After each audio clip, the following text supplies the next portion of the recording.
welcome to the show. Yeah, welcome to the show. Appreciate you being here. And y'all, it is happening. It is happening. There's evidence of it happening right now. And what's happening is I got my first troll. Boo, boo, boo! Got my first effective troll. Great news. Fantastic news, guys. Yeah, it's just I look through comments. Quick moment of clarity. I refer to comments a lot on this podcast and responding to comments. The comments I'm referring to are on Tik Tok, which is an app that you may or may not be familiar with. It's the most popular app in the world right now in terms of trending. It's grown faster than any other social media platform. On that app, I have made content that people have liked in terms of views and engagement. So there's been a few videos that have breached 1 million views. I think one of them might be above 2 million views. And then I have many, many videos on there that have gone into the tens of thousands and the hundreds of thousands of views. And I got a bunch of followers. Now, I've labeled the videos that I'm responding to TikTok comments, but some people still didn't understand that. First off. And second off, any comment that I'm talking about on this podcast was made public by the person who wrote it. I'm not sharing any direct messages or no one's confiding in me directly, and I'm putting them on blast. I'm only sharing comments that people have chosen to publish on my public platform. That needed to be made clear. So I got my first troll, and it went something like this. So I guess I'm talking about them.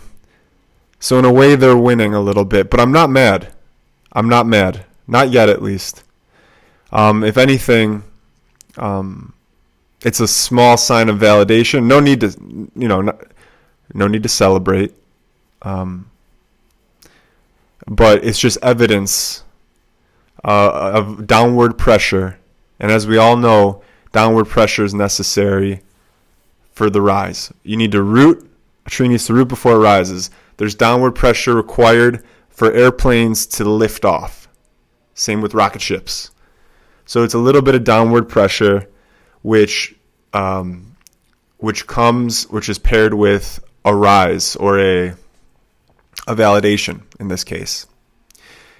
And so the videos that have made popular on TikTok is a series that people have liked. It's called Things I Wish I Knew Before I Was 30. And the idea of the videos, if it's not self-explanatory, is I'm talking to myself, a past self that doesn't exist, teaching me things that I wish I had known before, sooner rather than later. And the idea came because, one, I realized that if you want to make consumable content, you have to put the viewer first. So I'm always trying to do that, even though I'm sharing personal stories and personal lessons, and it seems all about me. What's in mind is sharing something that's relatable enough for the viewer to either know that they're not alone or to see something from a different perspective. Because even though it's about you, it's about the viewer, I can't tell you what to do. And there's no teaching you. It's all about what you're able to extract from the stories that I share. And all I have is the stories, my own personal stories. So those have been the most popular videos. I've made 20. I just filmed part 21 today. Of course, they're all a minute long because that's the content, that's the format of TikTok. But I'll go outside. I have a morning walk every day, and on my morning walk, some days I'll just consider a valuable piece of wisdom that I've learned up to this point. And then I'll talk about it for maybe 5-10 minutes, and then I'll take that footage, cut it down, condense it into a 1-minute digestible clip. And a few of them have taken off, and people seem to like the series. But with that popularity from the series, people have looked at my other videos. And some of my other videos were movement-based, dance-based, my thoughts on meditation, sexuality, little exercises that I do both mentally and physically. And this territory is a little more choppy. Now, people don't know my background in fitness, in health. So I've been training myself for 20 years through weight training, and if that's not counting sports growing up. I've been playing sports, which includes some calisthenics, which have included running and coordination and all those things, since I was 5, maybe even before. I have an early memory of my grandfather showing me how to, he was from Europe, so soccer, and I remember him showing me how to pull a soccer ball back and pop it up to create lift on the ball. It's like one of my first memories with my grandfather. And that might have been 3 years old, but I didn't train. Anyway, I've been training with weights for about 20 years now. Yoga, dance, sports. I started getting serious into sharing this knowledge. Let's see. Well, I helped start a little movement club in Iowa, but post-college, I'm like, what am I doing with my life? The early 20s. And as a millennial and as a privileged person, I'm like, I want to, I don't want to just be working at something I don't want to do. I want to love what I do. That seems to be the key to happiness, is do something you love and let the money follow that. And being in a fortunate position, having little debt that I was able to pay off quite early. So it gave me some freedom. And I'm like, well, the only thing that's consistent in my life is training, physical training. I'm working out every day. I'm doing yoga 4 times a week. I'm running, playing basketball. So why don't I just pursue this? So I did. So I started educating myself from good teachers, some great teachers, some bad teachers, going all over the place, paying money, paying a tuition, and getting certified in a few things. Certified in Pilates and yoga, in weight training through the Poliquin strength program, natural movement, Ido Portal internship, and that's not including all the various classes that I took in disciplines I didn't stick with, Muay Thai, boxing, all the sports, etc. So with this knowledge and with these certifications, I ended up being a personal trainer at a point full-time, but mostly part-time for some years. 6 years I've been training people, training others. So my point is it's a industry that's rich and saturated and flooded, and everybody is personal. And I came to realize that the best thing I can do is help people develop a curiosity for their own movement patterns, when to apply a challenge and when to apply ease, and give them a break and be gentle, so that they would stay consistent and not be defeated, so that they would come back to a practice over and over again. But because it's a saturated market, there are people that don't have that understanding, and there's a lot of knowing. A lot of people know what's up with fitness and know what's up with nutrition. So it's a dangerous territory. It's almost, it's in the, religious realm. So I shared some movement videos on TikTok, and really how I share them is kind of like a cornucopia of movement. It's not a real good lesson plan. I'll show people a bunch of different movements that I do. And I think what got me in trouble is I labeled one video building legs for longevity. And the idea is to not focus so much on aesthetics, to focus on function and exercises. I think I included maybe 5 to 10 exercises per video.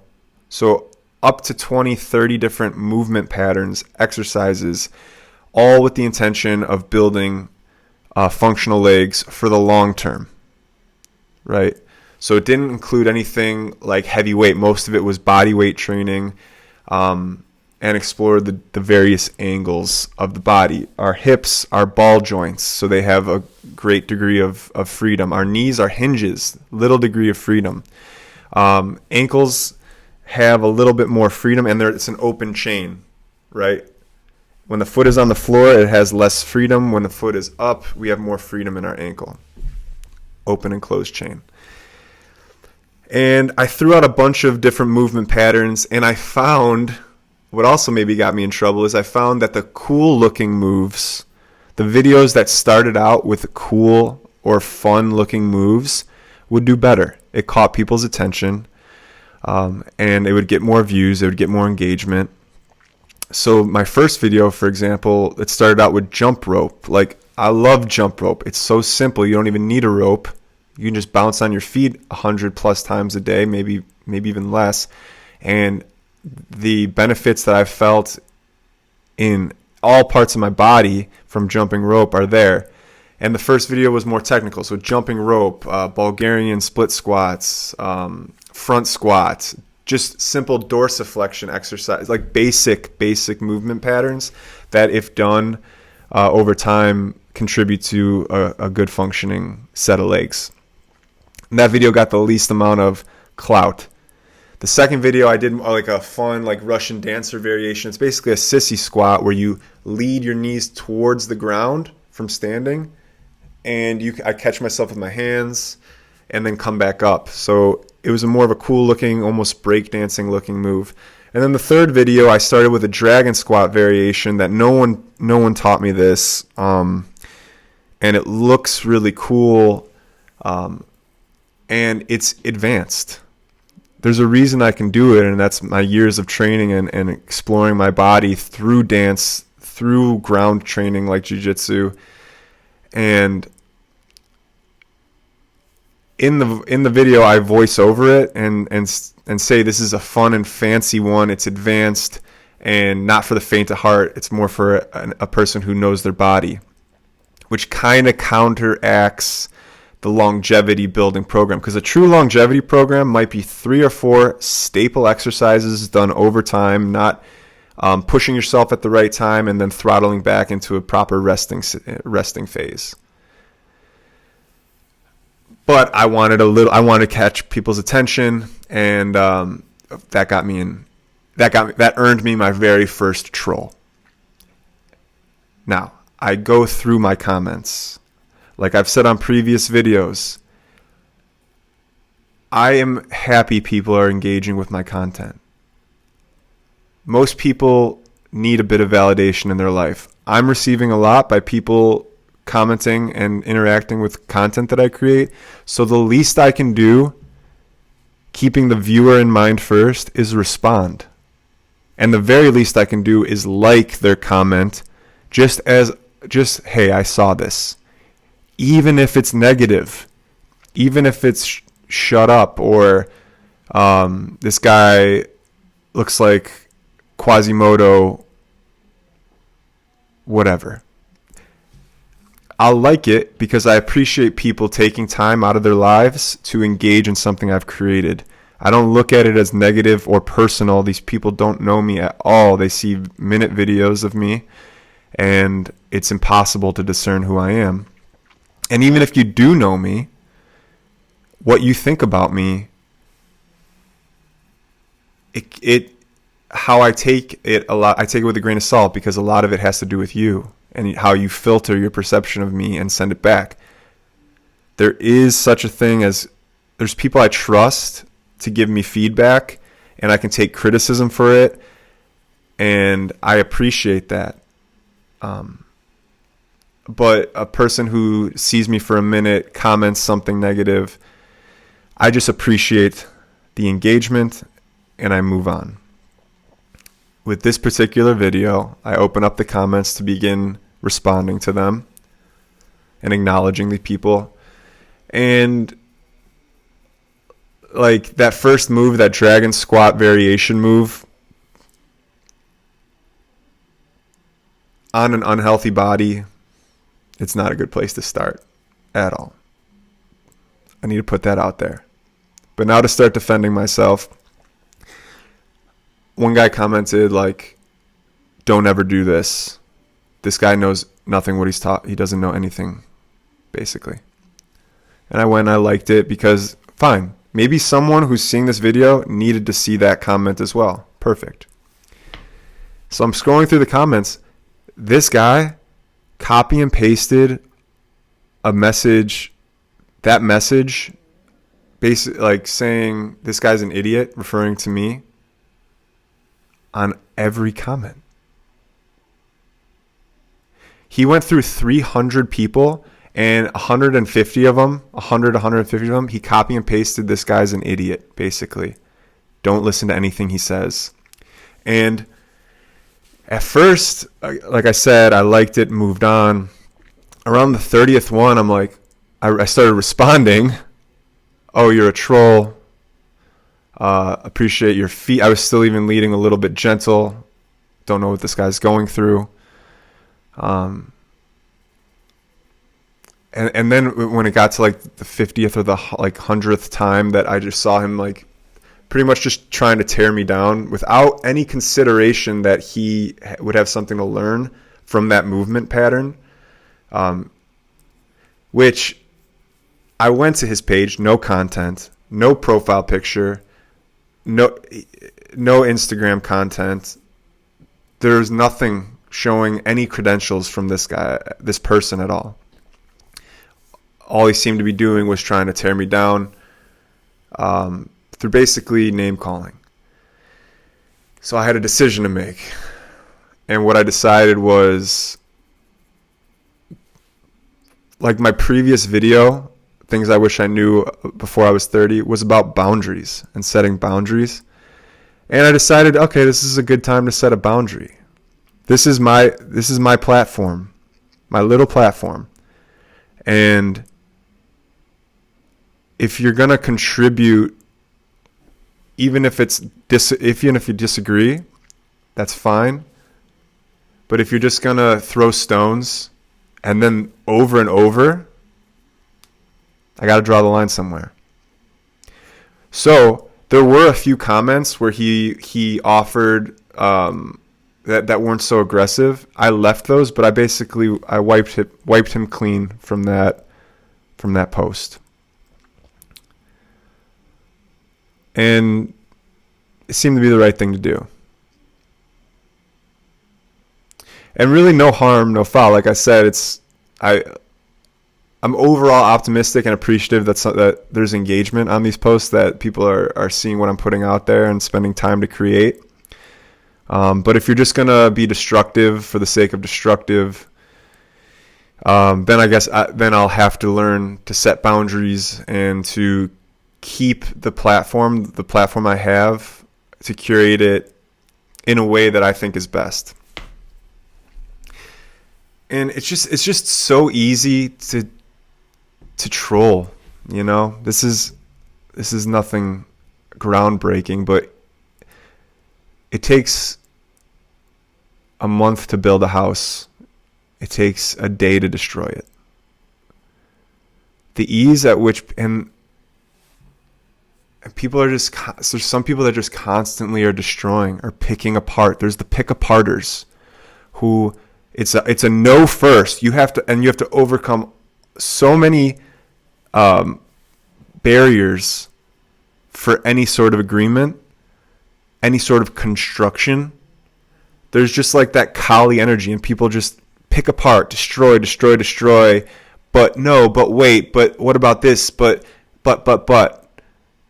And I'm not trying to associate with those people in real life. There is a place for destruction. I'd argue that I do that to myself more than anyone could ever possibly do it to me.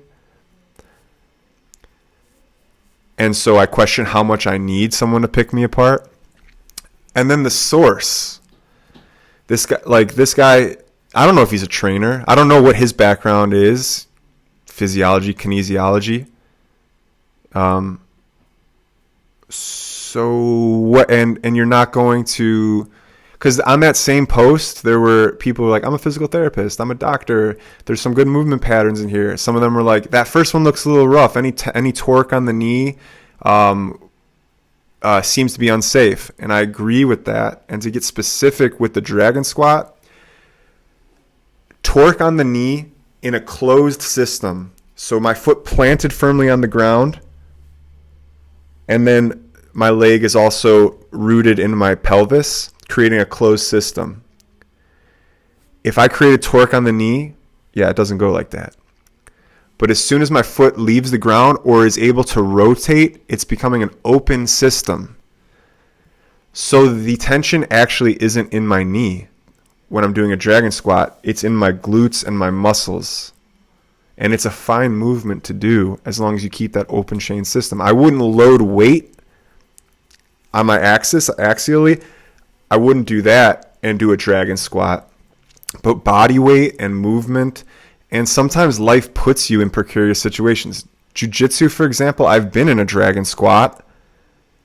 And to say that I can never do that or I can never train that movement pattern is being unprepared and overly cautious, because there is a way to train even that movement pattern safely and to explore that uncharted territory, so that when you do get put in that situation, you don't break. A little bit of earthquake testing, a little bit of earthquake training.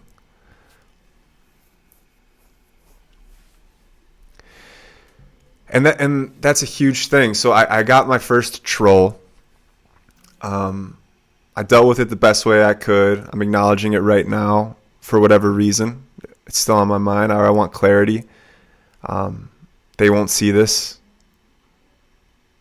If you're only seeing me on 1 minute snippets on TikTok, this would probably be a better way of seeing how I actually carry myself compared to an edited 1 minute segments that I put out. Even if I put up maybe 100 pieces of content, but the style and the editing, it's harder to see my body language. Like this, you can actually even see my full body. Most of my videos are just like this on TikTok. Selfie angles. So I got that troll, and now I have a whole other host of people giving me feedback on this show and other content I create. And again, I'll reiterate, I appreciate that. That means people are engaged. That means people are actually seeing this stuff. And it's affecting them in a way where they feel like reaching out, either to show support, but to participate in the construction of the show, right? Like, feedback is so valuable because it contributes to I can hear what people that are seeing it want and adapt. So a piece of feedback that I got was, you need to be more energetic. Okay. Regarding this, yes. Maybe. The purpose of this podcast is to be authentic. And if I'm going to be energetic for the sake of energetic, it's taking away from the authenticity that is my ultimate goal. I'm not always energetic. If this was a purely entertaining podcast, if that was my mission, I might play a character. I might play a role. But it's not sustainable for me to sit down and talk for hours at a time and be something I'm not. Eventually, I'll break, or it won't be fun. I'll lose a little bit. So there will be some episodes where, like the last episode, where I might be a little bit more relaxed. I might be down here. But that's what's authentic at the time, and therefore I think that there's the best chance of speaking truth or speaking, as close or pointing as close to divinity or to something bigger when I'm more aligned with my authentic self. So it's a balance. So yes, I'll be a little bit more energetic when I can, and also no. You get what you get because this is what I can put in at a given time. And that's as nice as I can be with feedback.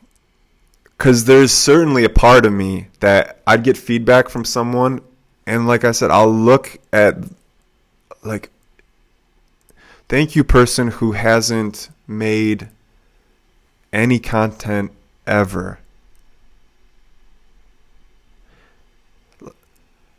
Don't make me pull out that fucking man in the arena quote, because I will.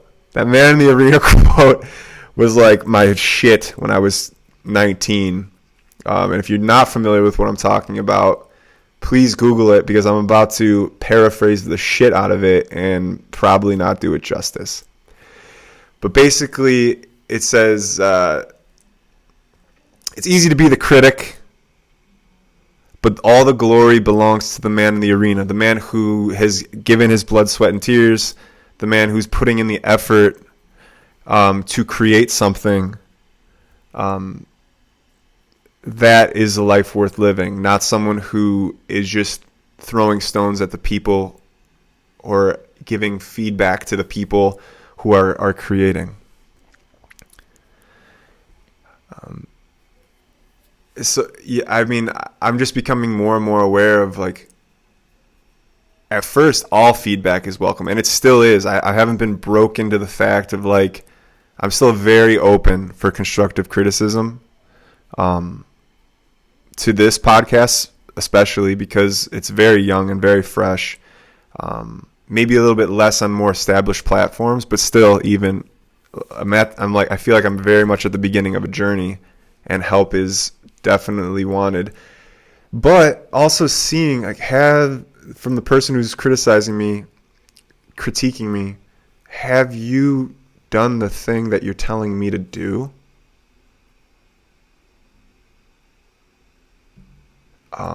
Is it visible for me to see some examples of how you like to do things? Can you point me to other examples of things that you like that I can try to learn from, not necessarily replicate, but absorb and then, process and then create from? Just things to consider. Have you put yourself out there? And is it just easier to see me putting myself out here and get mad because you're not doing it? Or I don't know. I'm not trying to belittle. I don't see why anyone doesn't make a podcast and doesn't share their voice. It's not that I don't understand it. I understand the hesitation and the I understand the feelings of vulnerability and being seen, and how sticky it is to feel like I've done the wrong thing. Regret comes from wrongful action, and it comes from inaction of things that you wish you did but you couldn't do, or weren't able to do, or didn't do. And this isn't my idea. God Saad on Joe Rogan's podcast said they talk to people about regret, and the stronger emotions came from inaction. The stronger sense of regret came from not trying and not doing the thing that you wanted to do. I wanted to make a podcast for a long time. I've consumed hours of podcasts and studied them in a way. I've consumed every stand-up comedy special that exists. Public speaking. I've wanted to make this. I have a lot to learn, and I can create a much richer, better, more entertaining show. I could be funny, and I plan on growing. I plan on sticking with it. But don't live a life in quiet desperation, throwing stones. And if you do want to throw some stones, back it up with a little bit of action. You know, having created a couple of million view hits, maybe I'm in a position to throw a stone or two. I would say no, still. But maybe I could offer some constructive criticism to people. One, I usually don't, because I'd rather create something on my own and see what happens with that, and deal with the regret of maybe having said the wrong thing or posting the wrong clip or etc. And two, like I said, even though I've had some small success, like, I still don't feel like I know much. I just feel like the people who are creating, unless they're prodded or asked directly, like, I'm not trying to pick apart other people's projects. And I don't think I've ever been in that position. Maybe that's wrong. I think the most criticism I've given out have been people that are the closest to me, where I create this expectation for them or of them. And therefore I'm a little more rigid, and I could be more critical. And I've picked them apart, in certain ways.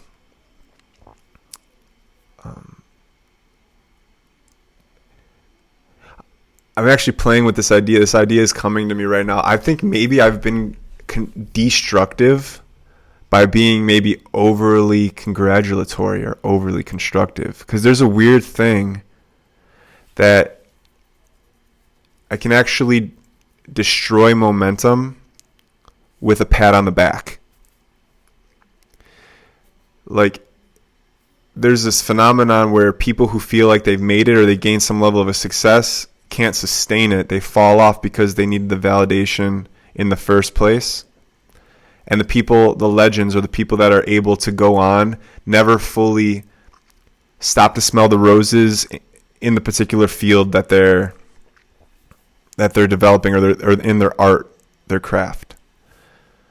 Like, maybe there'll be a time for like celebrating, but now that I'm in a groove of creating and had some millions of views or whatever, I just kind of want to keep creating and keep building, because there's really nothing to celebrate. And there's not even like a financial payoff to celebrate. I wonder, I'm going to stick with this. I'm going to stick with creating stuff as long as possible. And maybe I think eventually I'll get validated even through a monetary sense. And it'll be an interesting challenge. It'll be interesting to see how, if I do get validated with enough, like a large sum of money, etc., a certain level of notoriety, how I'll keep pushing through, or how I'll continue, and how much I'll allow myself to celebrate, and then when's it time to come back to creating or speaking, continuing to speak my piece.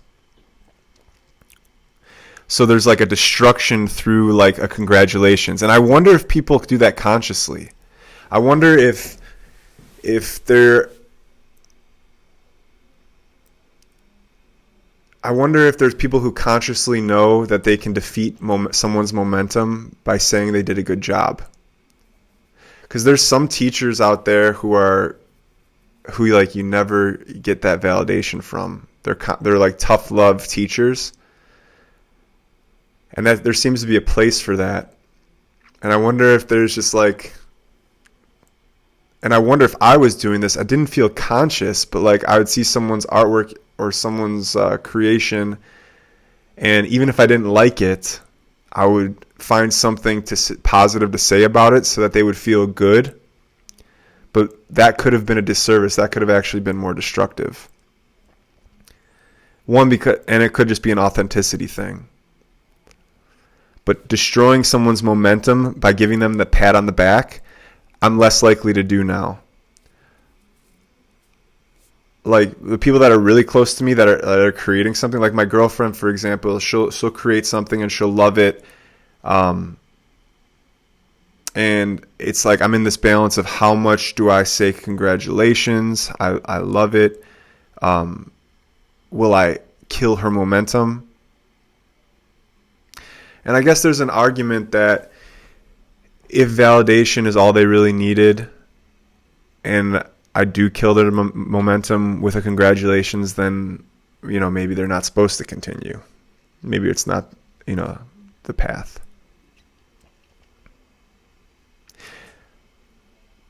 Like, there's no teaching people, it seems like. There's no teaching people, but there are some teachers or there are some figures in my life who will give me a barrier, who say, no, you can't do this. And if I believe them, then I'll get small.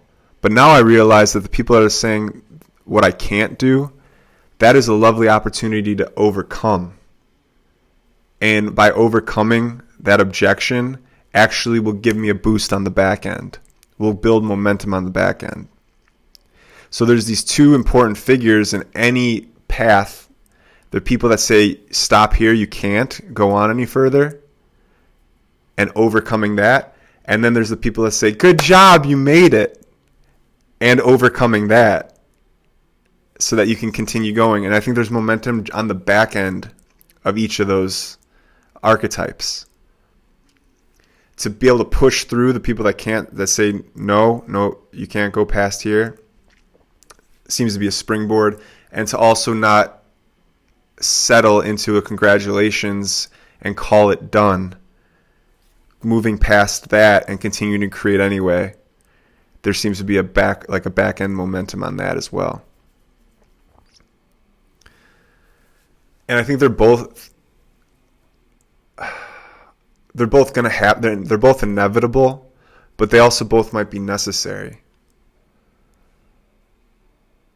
Like Michael Jordan's documentary, he's like, the people that told him he couldn't do something seemed to have been the largest propellant for him to move forward. Almost to the point of like mental dysfunction. I wonder how his relationships are. I wonder his levels of happiness, if those were able to be measured.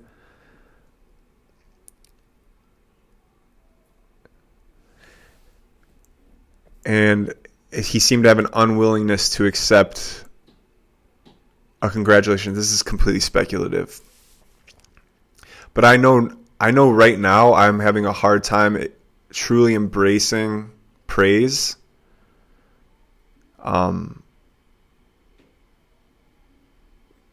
because I don't feel like I've made it in any way. I think there is a basking or an enjoyment in things that I'm not trying to create, and maybe my not chosen art forms, which right now is creating videos and creating podcasts, as well as music. When people are saying awesome things, like,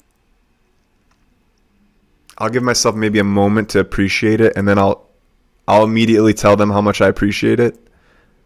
I'll send that back almost. And then put my head back, like, down again and keep going.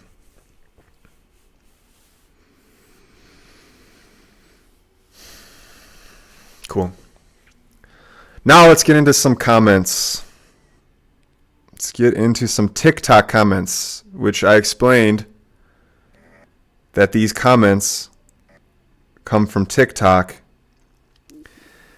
and you can find all the comments on TikTok. And let's see what has some comments. Such a good little thank you. Things I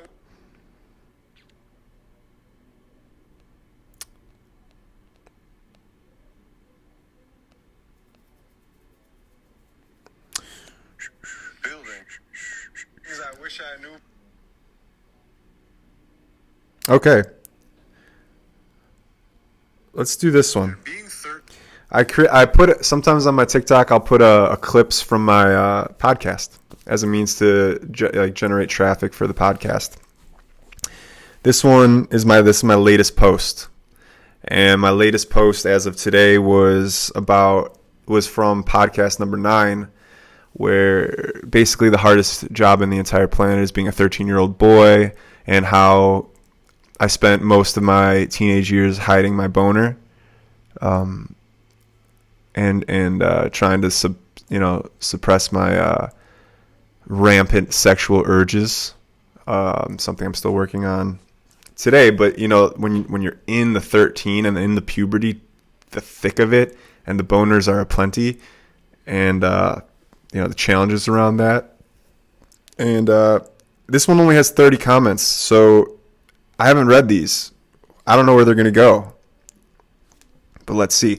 Basically, I said that I would hide my erections with my backpack in high school. So I'd carry around my backpack in front of my hips, I think 97% of the time when I look at the statistics. Okay.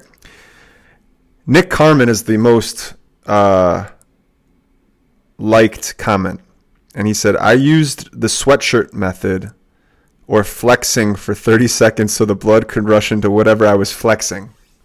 That was his technique for suppressing his boner. And flexing, whatever.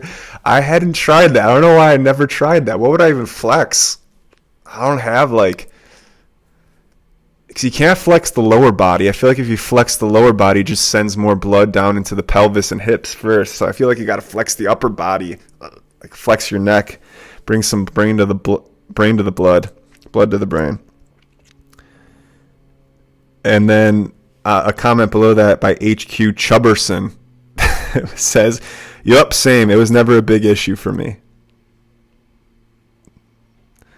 Wow, I've never thought about that. Says a name I can't pronounce.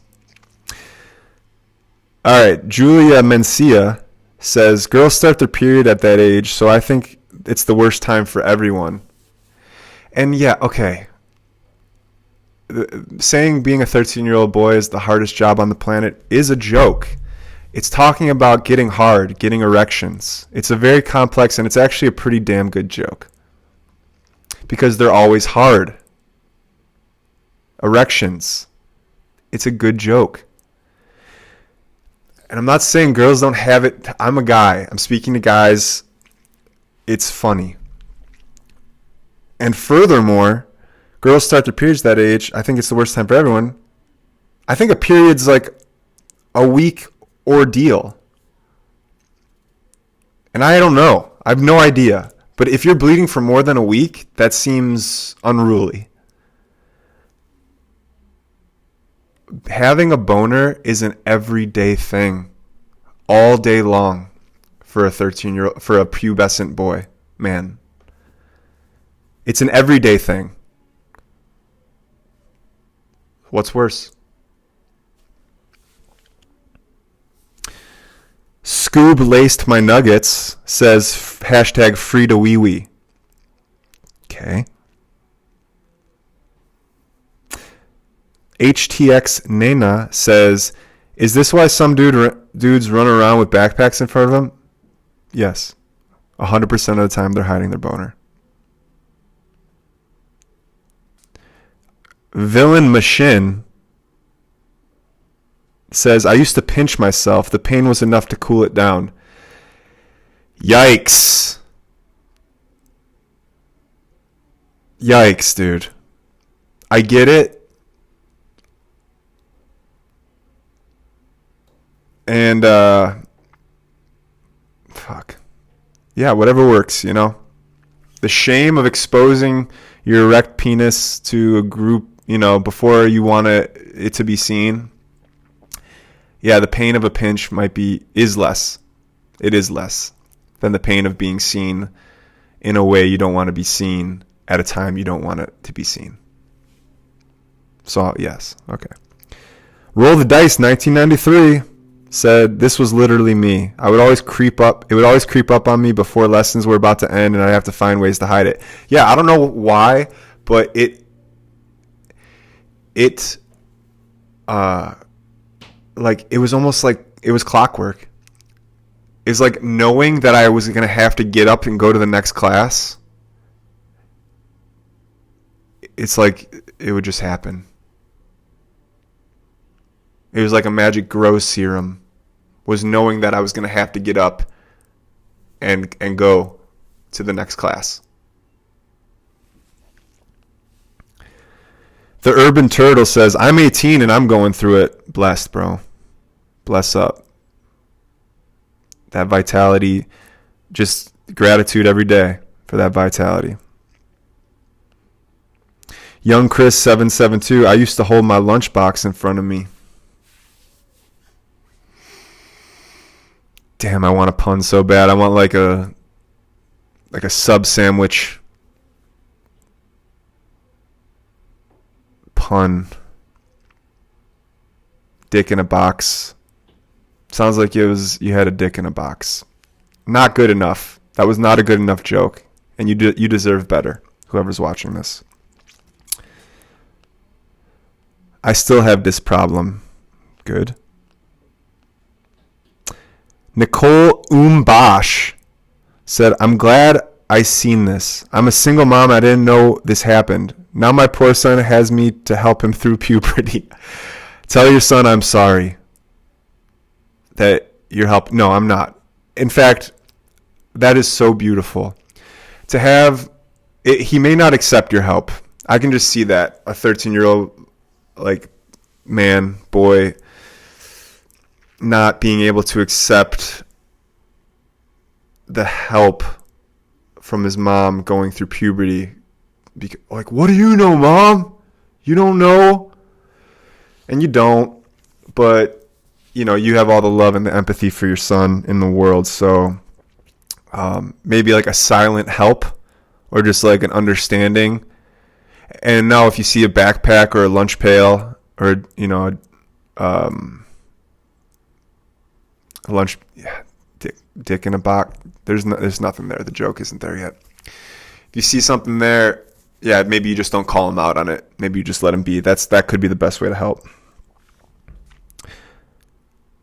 Francis O'Francis said, girls, now in quotations, I hope I don't bleed onto my pants. When will these cramps go? I'm so tired I couldn't sleep for pain. I feel faint. Yeah, it sounds like girls go through a more intensity, and I'm not taking anything away from that. I'm not trying to even trade the problems of being a young man for a young woman at all. It's harder for young women. It's harder for older women probably too. And yeah, that joke of it being a 13-year-old boy is the hardest job in the world is still just a pristine joke. Shrimp Time is the next person who commented, and they said, this makes me have more compassion for teen boys experiencing puberty. That seems confusing and frustrating for a kid. Exactly. Thank you so much for seeing that. And it's worse if you're circumcised. Someone commented on that. Huh? Why? Because of the friction on the penis head? Don't know. Don't know why it's worse, because I only have one perspective. I was circumcised, unfortunately. Finn Denver commented, we need to normals walking around full wood. Why hide that shit? That's a great question. And we can get into the repression of sexuality through a predominantly Roman Catholic society that we have in the Western world. It might, it goes back to our origin story of Adam and Eve discovering shame, and then clothes got involved.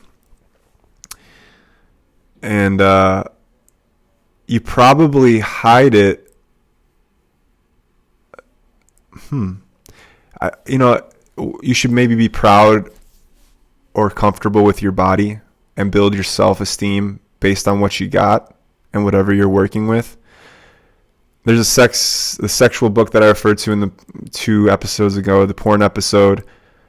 It talks about it's not the size that counts, but it's the hardness that you're able to employ through your instrument.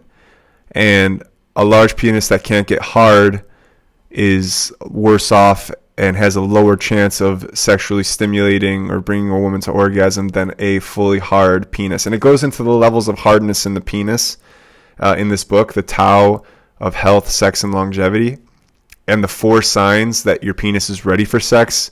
And I can't remember all of them, but there was I can't remember them. Maybe next episode. So why hide that shit? Maybe you just, you don't want to, you're not ready to be seen like that. You haven't developed that level of self-worth or self-control.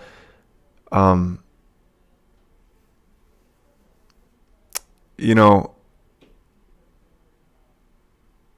someone who's pretty average all around, I still wouldn't want my boner to be to be seen unless I was ready to show it. Yeah, I don't know. That's as good a question as any. And of course I don't have an answer for that, but I think you're being funny, and you are funny, but shame would be the short answer. Why hide that shit? Shame. And you definitely get laughed at if you get called out. Dr. Baloney, spelled wrong, Baloni. Nah, bruh. They call on you and you just sit there like you're busy, and then it goes away, then you stand up. Sound advice. Ignore your teachers if you have a boner. Avocado 320 said, that's why a lot of boys from my class were carrying their bags in front of them most of the time. Yeah, 100% of the time. And that's the last comment. The rest are just people tagging people. And Brown Dog My Heart says, oh no. And it's a woman. So it seems like she's learning that information for the very first time. And I could see how that would be disarming. If you didn't know, now you know. Another good episode. I'm glad I sat down and did this. We talked about my first troll. We talked about feedback and when to listen to someone and when not to. How to keep going. And then we answered questions about we replied to comments on TikTok about having a boner 20 out of the 24 hours a day, ages 12 through 20. So a really, really good episode. This has been the Goodwind. I'm Niko. Love you very much. See you next time. Bye.